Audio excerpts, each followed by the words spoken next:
G'day all and welcome back to episode 16 of the Freo Faithful podcast. We've got no game to discuss on the weekends. A bit unfortunate. That being said, quite a good result for us. We started the round in the 8 and we've ended the round in the 8. So overall, a successful weekend for Fremantle without playing. Drewz, how are you, mate? Yes, thank you, Noah, for the kind introduction. Episode number, David Mundy, Murphy Reid, Sean McManus ×2, if you don't mind. It was a real Freo-less round of football. The quality was lacking, and it's no surprise when there's no purple jumpers running around on an AFL fixture. But no, it was great to see Port Adelaide get the win against GWS. We just had a bit of a, what are they called, round robin. You know, we played GWS and Port Adelaide.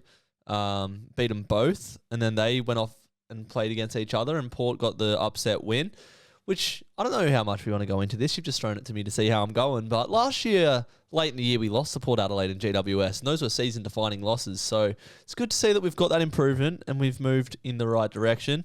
Another big game from the past round, Noah, was the Spoon Bowl between West Coast and North Melbourne. Freo fans always watch West Coast games with a keen interest and hope they lose, at least I do. And North were absolutely terrible. Don't know how they won that game, but they did, and that's who we come up against this week. So they're going to need to be a lot better. I'm sure they will, but that was a terrible game of footy. Yeah, real chopstick in the eye territory that one was. That was absolutely dour. I think it broke the record for the most inside 50s before a goal in a game ever. Ridiculous. It was so bad. I think it was West Coast's biggest inside 50 differential in like 30 years or something. It was crazy. They broke all sorts of records and couldn't win. So yeah, it was a great weekend for Fremantle fans overall. There's been a bit of news circulating today. We're not completely in a drought of Fremantle football. As you just said, it's no surprise the games were so bad when the two most exciting teams in the league, Fremantle and St Kilda, weren't playing. So let's get into the news. There's been a bit happening on the trade front. First and foremost, Melbourne star man Kysaiah Pickett, who we've sort of had a bit of certainty for a while that we'll be seeing him in the purple and white next year, but there has been a few doubts thrown in the air today. So two reports coming from Ryan Daniels and John Ralph. Ryan Daniels has said that he's still weighing up his future, but a potential contract extension from Melbourne with significant financial reward has changed the conversation. So his current deal can hit towards the 900k mark, but the new agreement would see an increase on that into 7 figures and upward. So Melbourne are throwing the absolute boat to try and keep Cozzy. John Ralph, on the other hand, has said that Pickett hasn't moved from his initial position. He still wants to be traded to Fremantle, given his links with Quinton Narkle, Michael Walters, and Shea Bolton. However, he's very aware of the difficulty of the deal getting done. And Isaiah Dudley, another one in there. Isaiah Dudley too. Ralphie. That is probably the main one.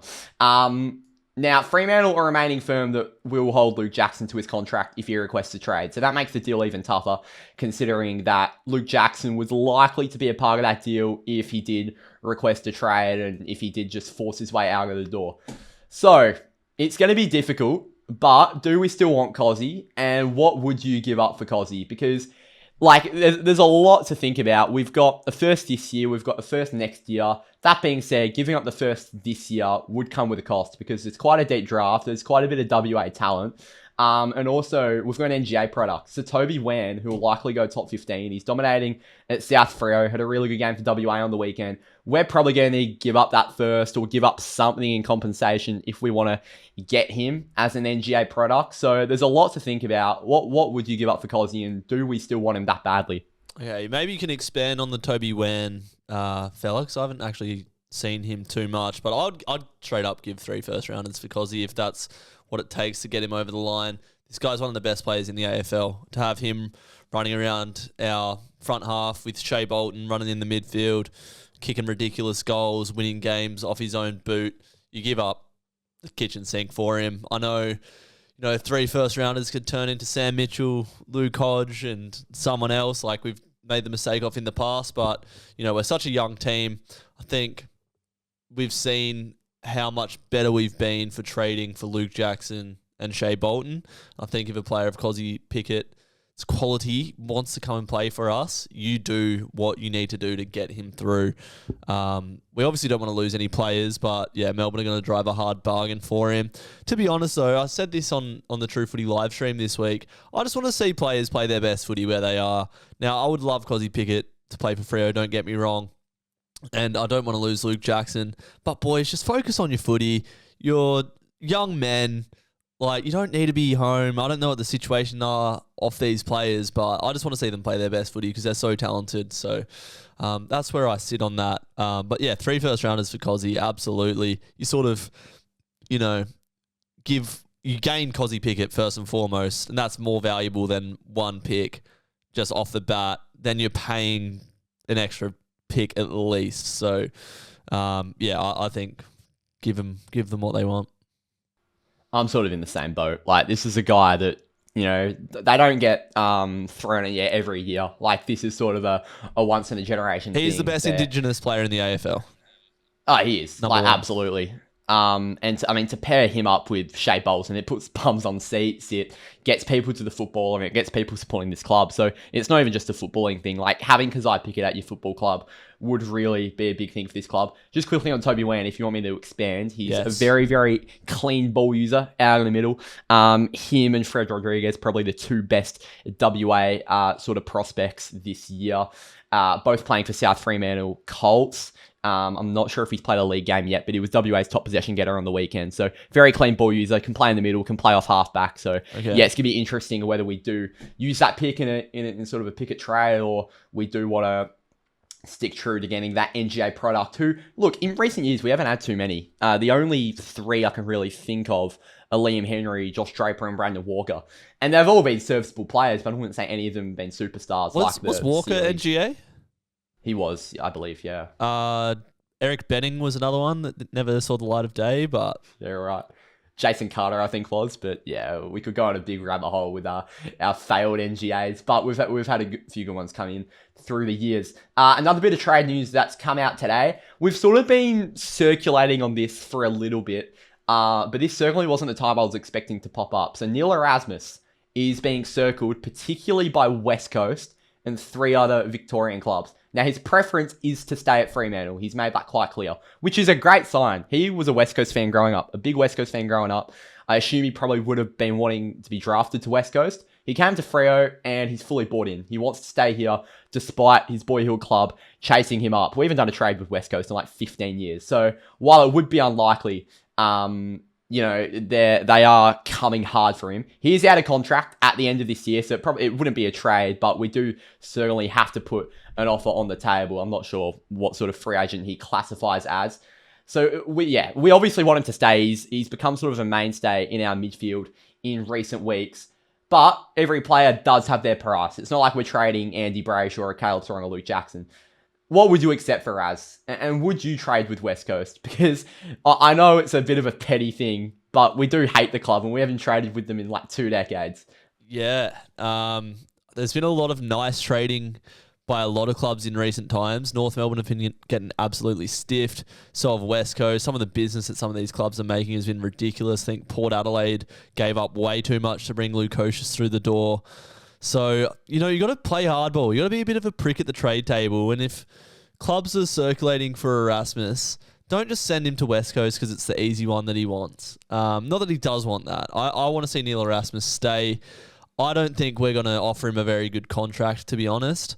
We'll get to his performance after, but yeah, given what I've heard from the Nathan O'Driscoll saga from last summer, I don't think his contract right now is too handsome, and I know there were clubs that gave him a lot more money and put a lot more money on the table for O'Driscoll, and he just chose to stay at Freo because he loves Perth and he loves the club.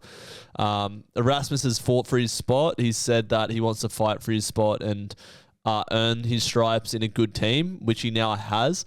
I'm not sure where he fits when O'Driscoll and Hayden Young come back into the side. If we genuinely think we can get Kysaiah Pickett in the trade period, that's obviously going to play a part as well. Erasmus could potentially be used as a part of that trade. So I don't think Erasmus is a player that we desperately need to keep, but we do want to see him stay and do well.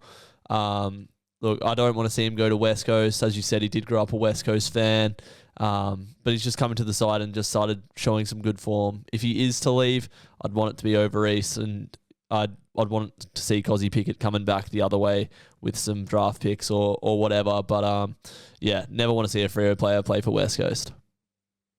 Yeah, I'm in the same boat as you. I wouldn't do a deal with West Coast, and people might call it petty if they're not a WA football fan, but it's just sort of how it is over here. I'm not too sure if the training history between the Power and the Crows, but I'd assume it'd be pretty similar. So yeah, that's certainly an interesting one. Another sort of thing that ties into that is that, as you said, we don't want to lose Neil Erasmus. He's come into his own in the past few weeks, but he isn't a crucial player. And with the sort of plans we've got in place long term, Murphy Reid, for example, or I think the coaches have sort of publicly stated the long-term plan with him is to play him in the midfield.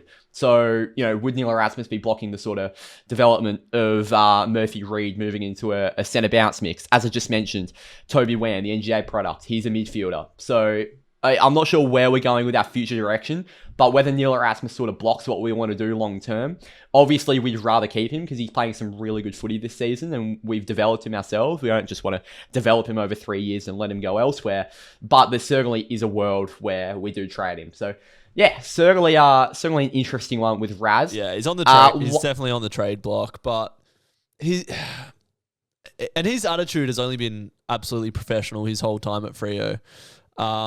But he is one, and it's annoying that these trade rumors are coming up now. I know West Coast like to put out good press because they've got nothing going for them as a club at the moment. So, they made an offer for Marcus Bontempelli as if Marcus Bontempelli is going to leave Victoria, go to the worst team in the AFL and actually pretend to give a fuck. Like, it's not going to happen. So, these reports probably come out. West Coast PR probably leaks it. So it's like, oh, look, we're trying to do something good. One of Freo's good young players. Let's get him over. I don't think this is coming from the Erasmus camp. Obviously, he'd be stupid to not weigh up his options as a young professional. But yeah, we don't want to see him go to West Coast. Why would you go to West Coast at this point? They're an absolute basket case, embarrassment of a club at the moment. So yeah, I don't think that'd be moving your career forward in any way, Neil. But yeah, we want you to say, you were speaking about the sort of progression of Murphy Reid or any other young players that come in. I think Neil Erasmus has to be considered in that development of the club as well. He is a Freo player. So yeah, let's see how it unfolds. Certainly right. One other quick bit of news. Sam Durham been suspended for 2 games for his bump on Adam Chera. Obviously, he plays us next week, and he typically tends to tag. So I reckon Sarunga Brayshaw will probably get off scot-free next week against the Bombers with Durham out. That's a massive out. He's probably outside of merit their best midfielder. Can kick on both sides of his body. Very tough player. Doing us 2 favours by getting suspended and laying a bump on Adam Chera as well. That's 2 birds with 1 stone there.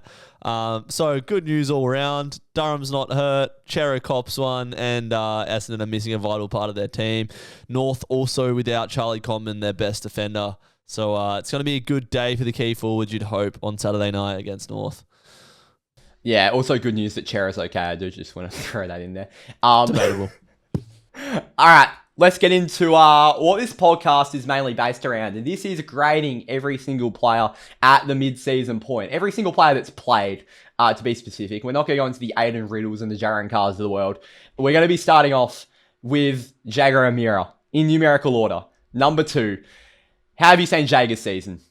We don't want to spend more than a minute on every one of these players because we'll be here all night. But Jager Amira, when he played, I would have given him an 8.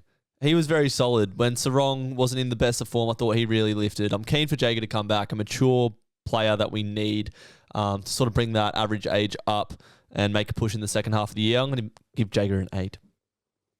An 8? I didn't know we were doing numbers. I thought we were doing letters. We're doing grades. Yeah. B. I'll give him a B. Exactly the same as me. I've got Jager as a B. He's only played 5 games this season. We actually didn't have a great record with Jager in the team. That being said, experienced player. You've always got a bit of calmness when the ball's in his hands. And I think he's very, very crucial to sort of a young mix that we roll out with each week. So yeah, I think that trade we made a few years ago raised a few eyebrows at the time, but I think it's turned out to be a good value for the lads. Next up, number 3. I mean, what can you say about this bloke? Caleb Sarong. I've got him as an A. He is just...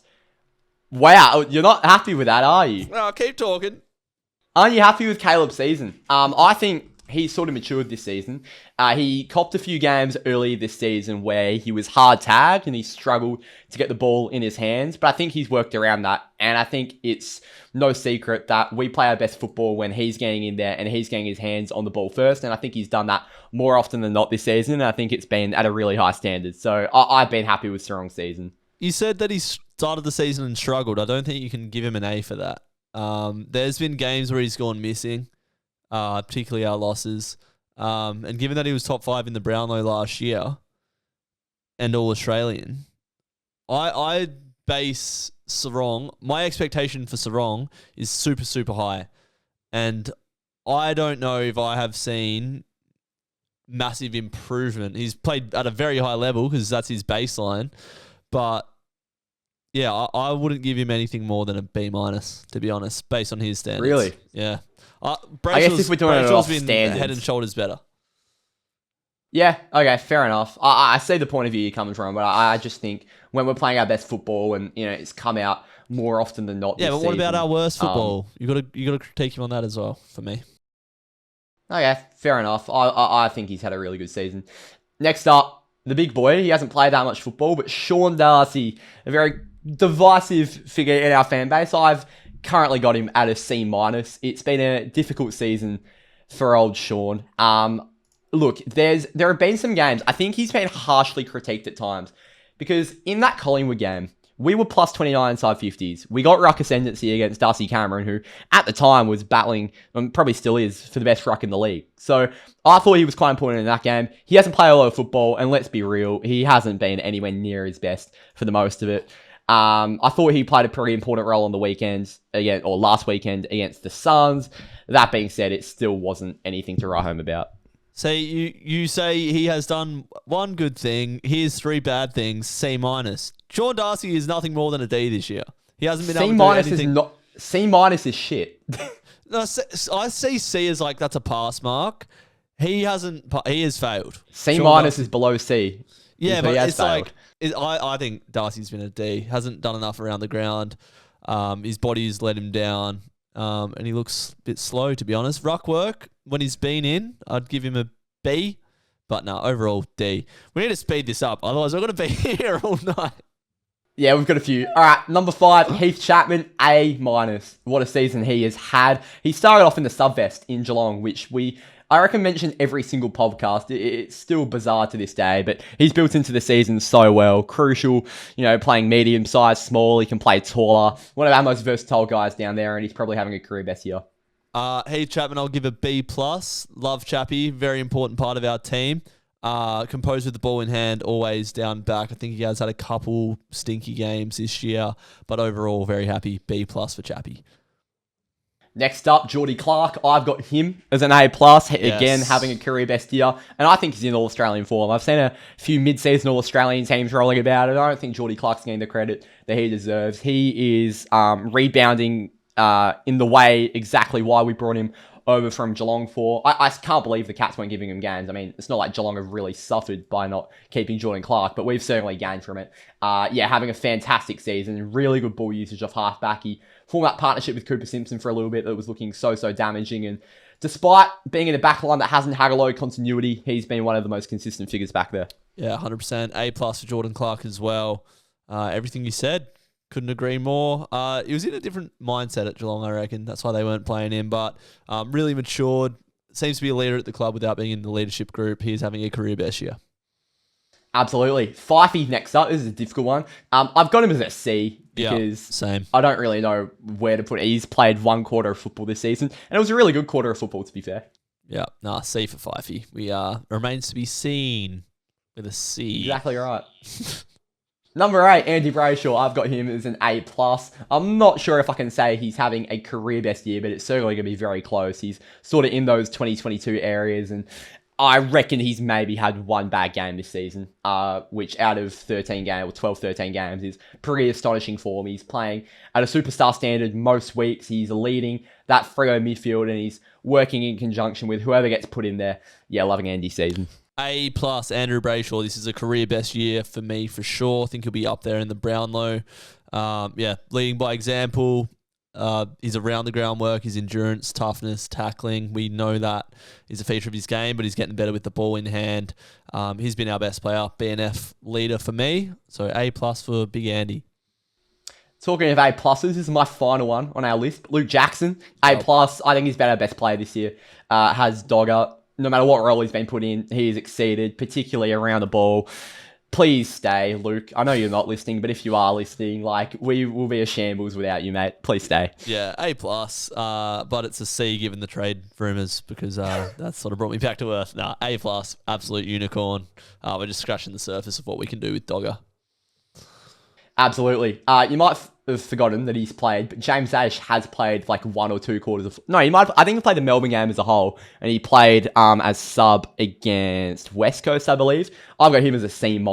Yeah. He hasn't done anything wrong this year, but he just hasn't played enough football and hasn't made a huge impact. Yeah, C-. Can't really evaluate Ashy's season. I'm sure he can come in and do a job, but there's a few people ahead of him in the pecking order at the moment. Luke Ryan next up. I've got him as an A-. I think he's built into the season quite nicely, has Lukey. He got caught in a few one-on-one duels early in the season where we were sort of questioning how we were playing him, a bit like Brennan Cox, who's also built in nicely.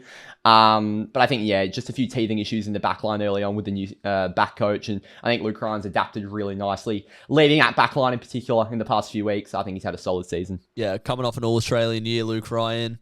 I'd be comfortable to give him an A- because he's shown improvement this year with his ball use. He's gone back to the drawing board when he's had poor performances and improved, and had a really good standout game against the Dogs as well. So, he's a star. He's, A-.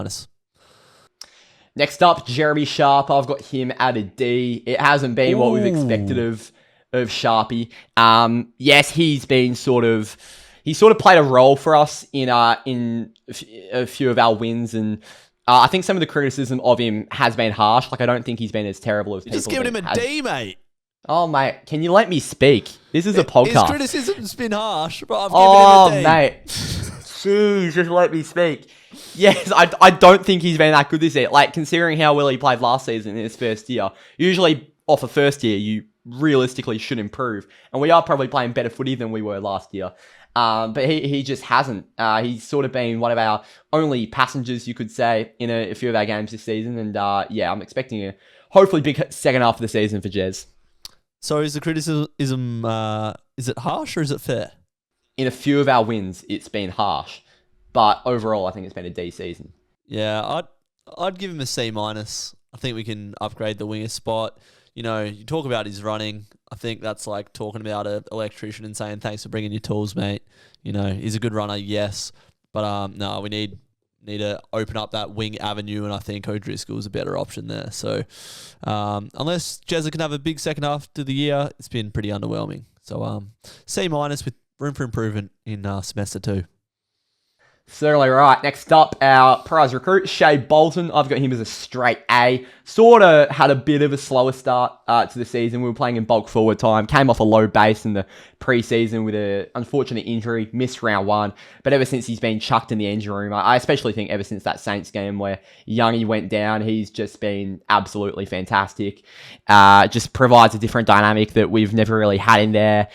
Just to have a guy that can kick 3 goals out of the middle of the ground as well as 25 touches. It's sort of just he's a player that you don't get every day. And every week I still find myself thinking, how on earth is Shea Bolton a Docker? Yeah, 100%. X factor, game winner, bums on seats, excitement machine, tackles hard, defends hard, which is something that I didn't really associate with him. But he's really bought into the Freo family. You can see he really cares about the club, which is a massive positive aside from the talent that he brings. I'm going to give him A. I'll give him an A. Yeah. I'm going to give the same thing to Murphy Reid for a first-year player. I mean, yeah, it's been outstanding. You could probably push an A+, to be honest, for a first-year player. Yes, he's had a few inconsistencies throughout the year, which probably stops him from that, but we're obviously going to hold Murphy Reid to a different standard than we do Luke Jackson or Caleb Sarong. I think he's had just a fantastic year. He obviously got drafted as a midfielder, but we drafted him with the knowledge of his sort of cleanliness and intent in front of goal, and he's shown every bit of that. A fantastic first 12 games of young Murph's career, and a great future ahead. What a pickup, Murphy Reid. When he was left on the draft board at 17, Freo must have been licking their lips. We didn't get the opportunity to take Bo Allen or Joe Berry. But when you got a young Murphy Reid on the draft board, we, didn't know what we were in for as Freo fans, really, but absolutely lived up to the hype. Ball in hand, gets it done in the front half, just makes shit happen. Great player, settling into life at Freo very well. I'm going to give him an A+. I can't fault the man. He competes so hard every fair week. enough. Yeah. I can't fault him. Absolutely. Now, I'm not sure if I can give the next bloke a Z, because I probably would, but I'll go F, because I think that's the lowest grade. Liam Reedy has played one game for us this year. It was up in Geelong. He got absolutely towed by Sam De Koning, who's not even a ruckman. It was a very, very hard watch, and he may never play for the club again. Wow. All right. Move on, yeah.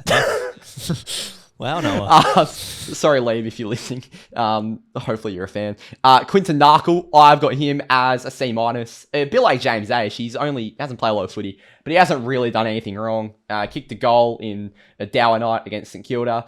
I thought he played okay when he came on a sub against the Crows. Yeah, nothing really to say. Yeah, I'd give him I reckon I've seen more positive than negative in the short sample size, so I'll give him a C+. I reckon he's a handy one to just have in the arsenal. Exactly right. Paddy Voss, I have as an A-. Early in the year, he sort of carried over a few of the goal-kicking struggles he's had in his first year at Freo, but he fixed those up pretty quickly, and he's instantly become a cult figure at the Dockers. Just bringing his character, bringing his sort of just presence week in, week out. We've sort of criticised the presence of some of our forwards in recent years, and Paddy Voss has got that, and it's certainly not something we'd critique him on. I've got him as an A-. Paddy Voss is something that we've been missing for a long time. He works perfectly in tandem with the big kahuna. His tackling pressure to go along with just his want to have the ball in his hands. Cult figure. Can't really fault him this year other than some goal kicking at the start. I'm going to give Vossi a straight A. I think he's been a massive part of our wins this year. And I can't wait to see him play for Freo for years to come. B+ to our man Omac, who's only played a couple games this year, but he has come in and filled or played this role absolutely exceptionally, particularly in the Adelaide game? I think he was really good. Played forward, kicked a couple goals, set up a few more. Yeah, I think Omac's come in and played his role fantastically. The perfect definition of a great clubman. Yeah, I think B+ is a bit excessive, given he's only played a couple games, got dominated in that Melbourne game. I think C+, sort of expected and a bit better. Haven't seen enough of him, but he's a professional. I don't have a problem with him. C+ for Omac.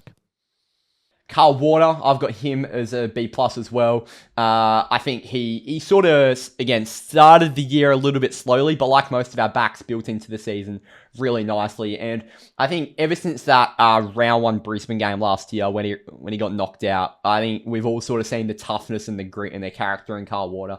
That preseason game he had against Melbourne this year, I thought his ball usage was really good. Struggled to carry it into early parts of the season, but he's instantly turned into sort of a mainstay in our back six, and he's gone from sort of an in and out sub to a really important piece of the puzzle. Yeah, I'll give Warner a flat B. I think there were some games earlier in the year where his ball use let him down. But defensively, really solid. I think he has a good connection down there with guys like Heath Chapman.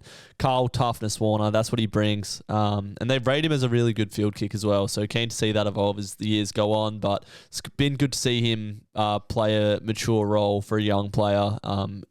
Really wear his heart on his sleeve. So I'll give him a B. Jai Amos, I've got him as a B-. One of my main critiques of him this season has been sort of the presence he's shown. There have been a few games where he's popped up with 2 or 3 goals in losses, but he's just really struggled to impact the game as a whole.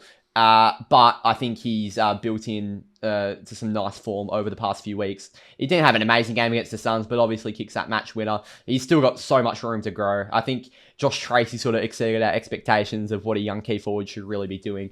Jai's still super young. Key forwards take a long time to develop, and I think he's still going to be an absolute player for us. Yeah, you said it well there. I think Vossi and Tracy really broke onto the scene with their character, and Jai Amos is a little bit more introverted, I think, just by his own human nature. Jai Amos I would give a C plus because he had a couple of stinkers earlier in the year, I feel. And I just want to see him really break out. We saw in his first year how impactful of a player he can be. And whilst he's had to go to work on his ability to compete one-on-one, which I think he's done well this year, I just think there's more there with Jai. So I think overall positive for Amos, but I know there's a lot more promise that he can tap into. So I'll give him a C+. Apply yourself and kick more goals. I'm sure he's applying himself great, but yeah. Next up, we're filming it on his 30th birthday. Our skipper, Moose. Ooh. I've got him as a straight A. Flawless this season, to be honest. He hasn't really had a bad game. Everyone had a bad game in the Saints game. That's an anomaly. But as a whole, he's had a really good season. Led from, I was going to say from the front, but he's led from the back. I think he's had a good year. Alex Pearce didn't have a bad game against St Kilda. He was one that could genuinely hold his head high after that game. So every week that he's been in, he's been really solid. So I can't really fault the man. I'll give him an A+ for leading our club in a good way on the field. Good on you, Moose. I do actually forget that. Him and Dudley were our only two that showed up. Luke Ryan as well. Yeah, true. Hayden Young, next up. I've got him as a C-. He's a real hard one to grade because I do feel like when he did come onto the park, he actually did play some okay football, but it definitely wasn't near Youngie's best. We definitely do hold him to a higher expectation, and that injury against the Saints was a blow on a pretty dour night. So I've got him as a C-. Yeah, C- is all you can give for Youngie, who's battled some injury woes this year. Looked good in the Adelaide game, I want to say, like just forward of centre, making things happen, but his body's just let him down. It's been a disappointing year for Youngie, but we know the quality of player we have there. So rest up, get back for finals, and win us the flag. Razzle Dazzle, I've got him as a B. I think he's hit a bit of form as of recent. Obviously, past few years he's been that in and out sort of sub guy, but I'm really pleased to see him sort of be not a mainstay, but he's contributing week in, week out at the moment. It's going to be interesting when we get a few of our midfield options back available, but love his contribution at the moment. Yeah, we spoke about Neil at the start of the podcast, what he can bring. I'd give him a B. I think when he's come in, he's done his job well and has been mostly positive. So, yeah, I'll give Raz a B, and I'll give him a B+ if he signs a contract extension on the cheap. Talking of B+, that's where I've got Cooper Simpson. He's played a couple games this season. He could probably push into the A- category, but certainly one of our breakout players this year. Hopefully we get to see him again later in the season, but I just think in that small sample size, he showed his ball use and the sort of daring nature and the way he plays. We've got a real gem in our hands. Yeah, Cooper Simpson, gutted to see him get injured. From what we saw, I'll give him a B. Didn't get to see enough of his defensive work, but ball in hand off half back is elite. So keen, another one that's been injured. Keen to have him back, but I'll give him a B. Now, when I was writing down these grades, I sort of forgot how good Nathan O'Driscoll was. I think I've got to give him an A- because the football he was playing at the start of the season, I think he's only played 2 games, but it was so good. The dynamic he brought out of the midfield. He's going to be a very, very welcome addition whenever that is. It could be this week, it could be next. But I've got Niels an A-. Sorry, Nathan. I can only sort of give him a B, to be honest. Like, he just needs to get his body right. Obviously, it's frustrating for him. I'm sure he's doing everything he can, but availability is the best ability, and he has not been available for too long now. Sort of been in and out of the side. No fault of his own.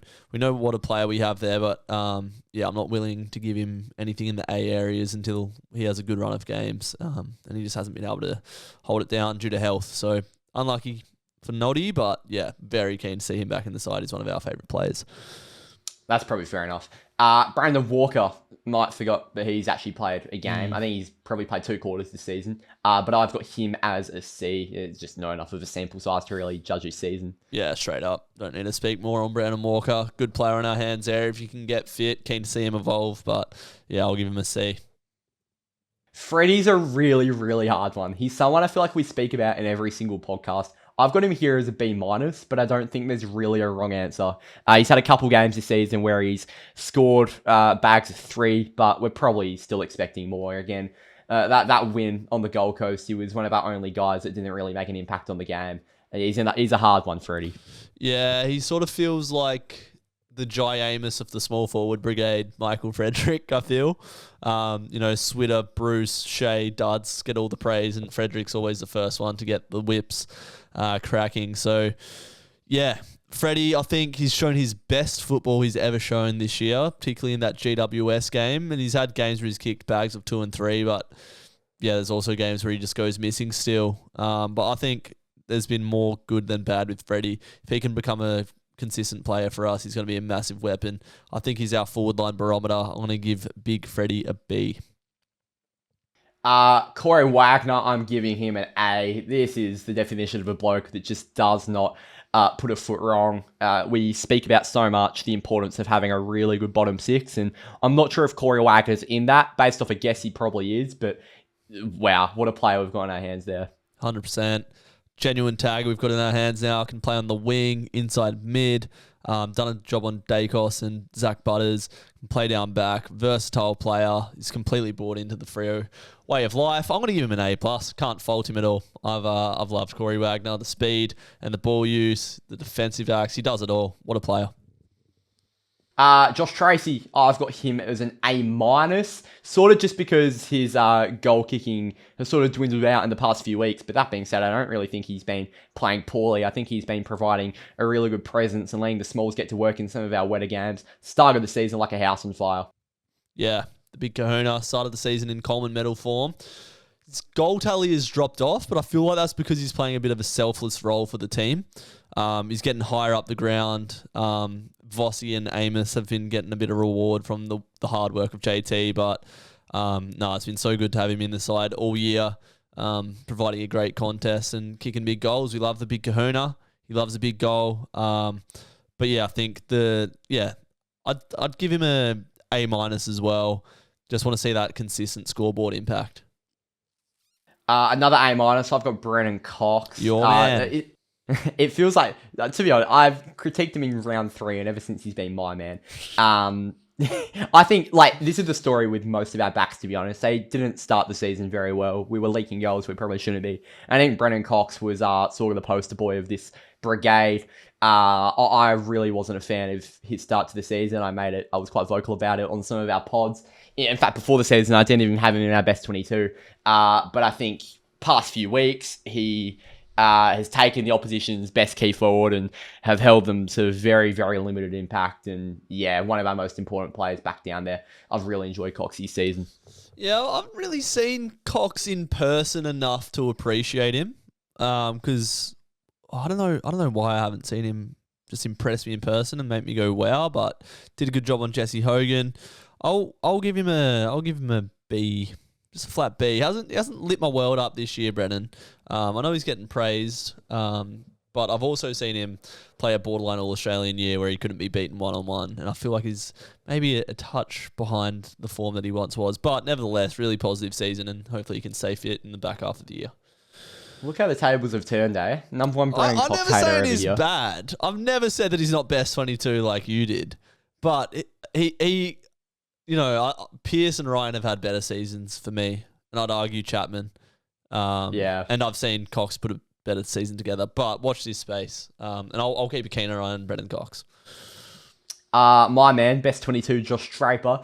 I've got him at I've got him at a C, unfortunately.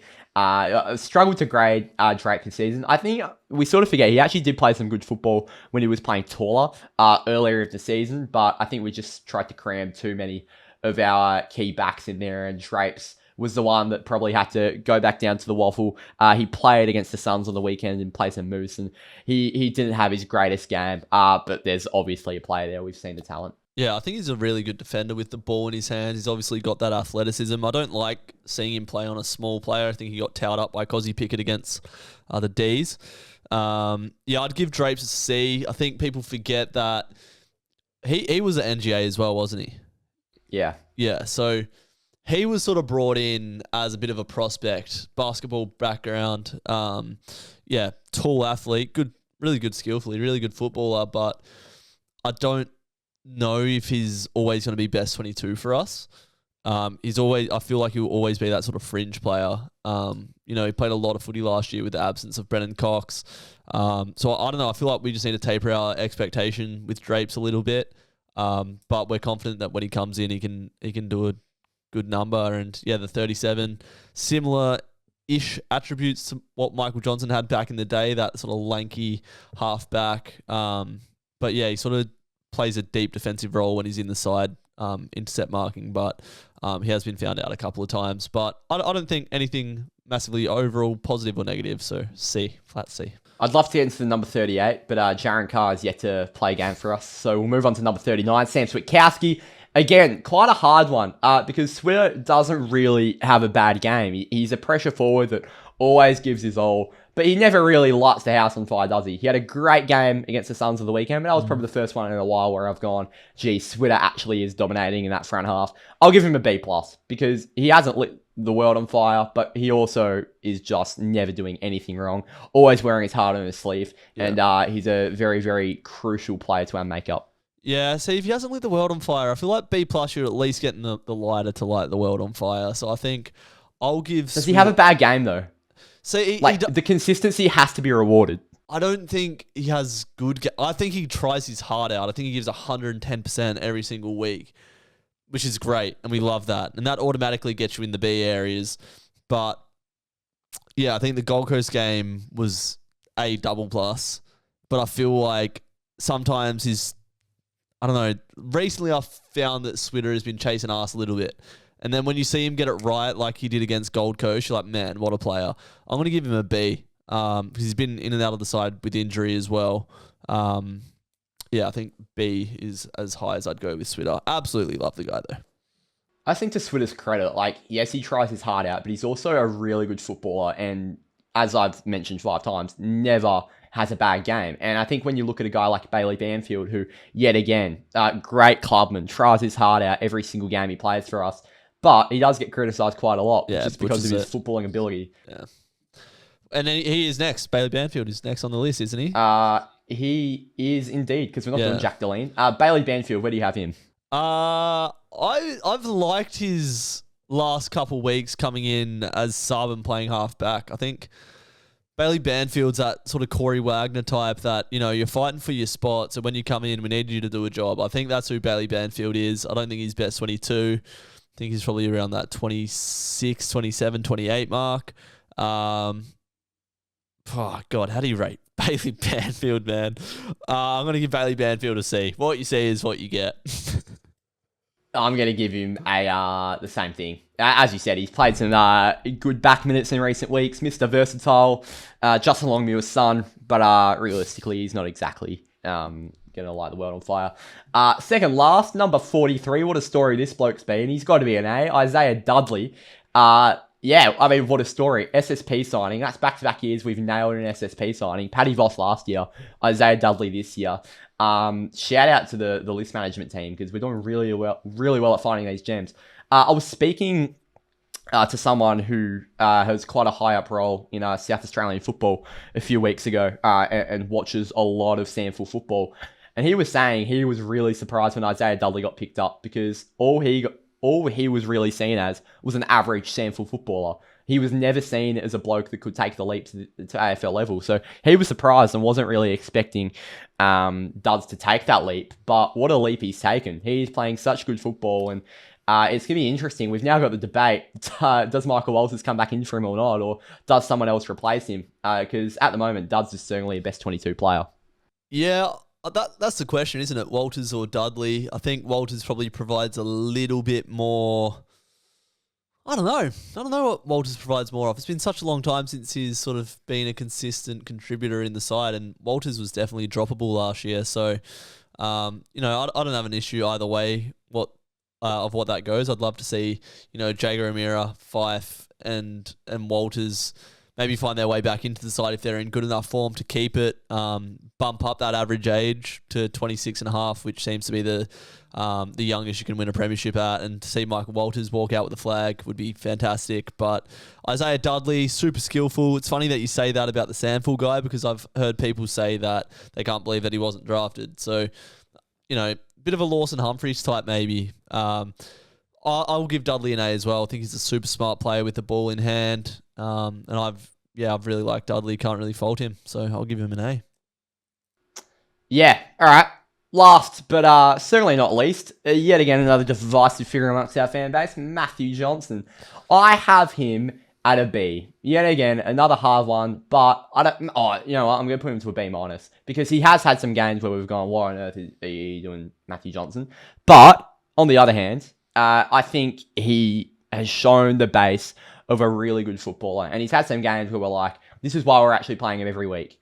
This is why we're developing him into the midfield bull that he will become." So, yeah, I haven't hated Jono's season. Obviously, there's improvements to be made, but I certainly think it's been a pass mark. Yeah, you've said it well there. He's got the foundations to be a really good AFL player. The coaches obviously rate him very highly internally, works really hard. He's a difference in that midfield with his size, his power, his marking's probably been a feature of his game this year. I just don't want to see you kick the ball. Win the hard ball, go ahead, but give the hands up to Shea or Bray or anyone else because I don't want to see you kick a ball inside 50.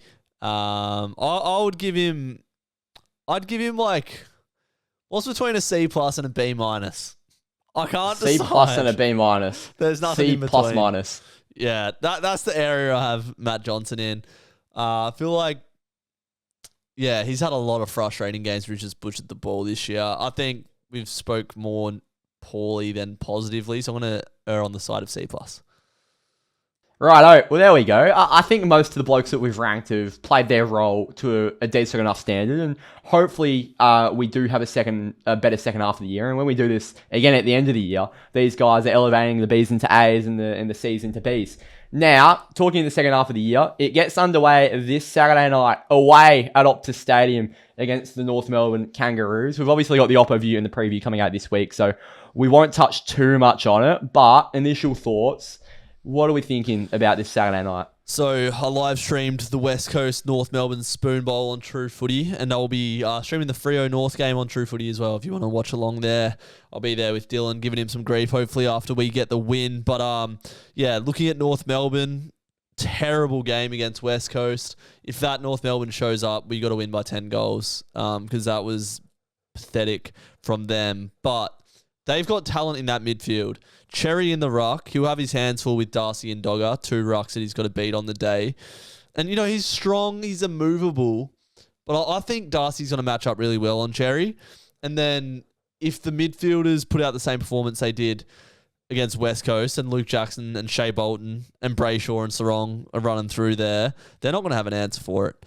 No Comben, who's their best defender, so our key forwards should have a really fun day out, I expect. And then their small defenders do nothing for me. They've got talent in this team that doesn't show up consistently. If they can show up, they have a pretty decent record at Optus. If those young kids like Wardlaw, Sheasel, LDU not so young, but if he can rock up, and then Colby McKercher was probably their best against West Coast. He was one that sort of cut up West Coast through the middle with his run from half back and good ball use. Finn O'Sullivan the same. So I think we just got to come in real tough, put it on these kids, make them not want to be there, put a Brayshaw shoulder through one of them, just tackle hard. And I think we can break their spirit pretty easy. I want this to be a 10-goal win, to be honest. But we are pretty bad after buys, so see how we go. I actually wasn't aware Charlie Comben wasn't playing. That's a huge out because he is a genuine gun. Yeah, I agree. I think we just have to be really tough. And there have been a few games this season where we've played teams and we've said, we've just got to be tough. We've got to set the tempo. And we failed to do so. And that mixing in with our historical really poor form off the buys, like completely ignoring our form pre-buy, it literally doesn't matter. For some reason, off the buy, we just never seem to win. So we have to overcome that mental hurdle. We've been overcoming mental hurdles week in, week out this season. The Giants game, the Suns game, the Power game. They've all had a challenge which we previously haven't been able to overcome. So I'm hoping this is another one of those. And yeah, look, as you said, this should be a 10-goal win if they played like how they did against West Coast. I'm expecting a better North Melbourne outfit, but even a good North Melbourne outfit should get pumped by a good Fremantle outfit, I'm expecting. They've got all their talent in the middle of the park. I know Curtis up forward is having a really good season for them. So it'll be interesting to see who we sent to him. Maybe Luke Ryan or Heath Chapman, I would expect. Larky doesn't really do too much off the ball, but he can kick goals, but you chuck a moose to him, and we're sweet. Cam Zohar was the match winner. So they do have weapons, but they are just so inconsistent, these guys. That's why they've been so shit for so long. Like, there's talent there. It just doesn't show up. They're going to be better than they were against West Coast, though, having said that. But yeah, just got to get it done. It's good that we've got North after the bye instead of a Western Bulldogs like last year. And then, yeah, if we can get a win against North, can really get this second half of the season underway with this stint of games we have at home. Absolutely. We've hopefully also got a few welcome returns. I'm not sure what's happening with O'Driscoll. He played Waffle last week, so he might come back in. He'll be a contender. And Carl Warner, I'm not sure what's happening with him. He's been listed as 1 to 2 weeks. Yeah, that's right. So hopefully that 1 weeker hopefully it will just be a 1 weeker, and that was the bye that he missed. But there is a chance Carl does miss this weekend. But let's hope we do see him out there. And obviously Alex Pearce as well, who missed with that shin injury. He's still listed as TBC. So we want to see Moose come back in for Drapes. We want to see Noddy come in for Sharp for me. That's all I'd want to mix up. Would you elevate Fifey for Banfield? Well, Warner will come out as well, won't he? So yeah, it probably maybe Warner might still play. It'd be a good game, or maybe Drape stays in then. It'd be a good game for Fife to have a good 2.5 quarters run around and then sub him off. I think it's a perfect game to bring him back in for. Yeah, fully agreed. All right, well, that was a long one. One of our longest ones of the season, and there wasn't even a game to talk about. Thank you all for watching episode 16 of the Freo Faithful podcast. Lots of content to come out this week. The Oppo view with Drewz. What else? The preview with me. The fan cam Saturday night will be hosted by Drewz, I'm hoping. I'm not sure. Correct? So I'm doing the True Footy live stream. Was a lot of fun the other day. First time that me, Jesse, and Dylan all did it together. So that's a watch this space at the moment. Because, True Footy commitments and that. So we'll see. Good to see he's got his priorities straight. Mate, I said no. Let's not do the Freo game. Because I got to do the fan cams. And then I looked back on the stream that we did last night. Jesse, a West Coast fan, and Dill, a North fan, and it was so much fun. Like, it was actually so good to have two opposition fans watching the footy together. Friends. Yeah. Football friends. Yep, that's right. Jesse's just moved here.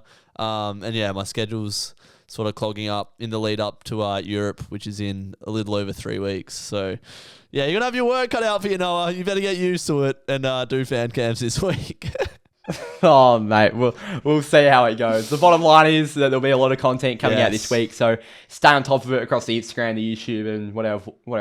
Spotify. We've got Spotify. Yes. 5 stars on there, please. Thank you all for watching. We will see you throughout the week for some more content for this game. Up the Dockers. Cheers. Go Freo.